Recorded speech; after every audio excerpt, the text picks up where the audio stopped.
Hamas के killer Gaza में चप्पे चप्पे पर फैल गए और अब हिजबुल्लाह को लेकर जो रिपोर्ट सामने आई है उसे नेतन्याहू को बेहद परेशान कर दिया।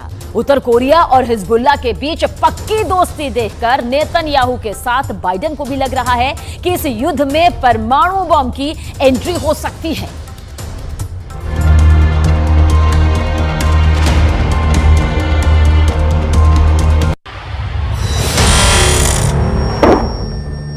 हिजबुल्लाह का सबसे नया वीडियो।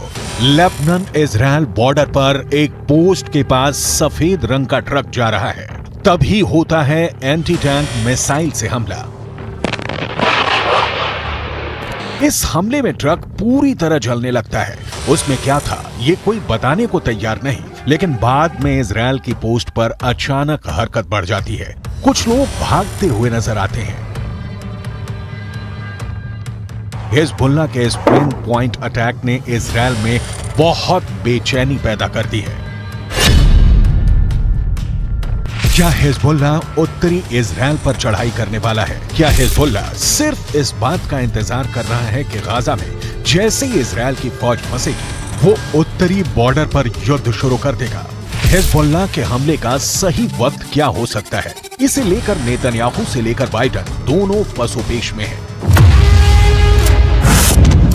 हिजबुल्लाह ने लेबनान इजराइल बॉर्डर पर कई हमले करके साबित कर दिया है कि इजराइल की उत्तरी सीमा अब सुरक्षित नहीं बची है। अगर गाजा पर ग्राउंड ऑपरेशन शुरू होने के बाद हमास, हूथी और हिजबुल्लाह ने एक साथ इजराइल पर हमला किया तो इनको एक साथ रोकना इजराइल के लिए बहुत बड़ा चैलेंज बन जाएगा। और तब अमेरिका की मदद के बिना हालात ऐसे बन सकते हैं कि ये तीनों फोर्स इजराइल की सेना को रौंद कर आगे बढ़ जाए।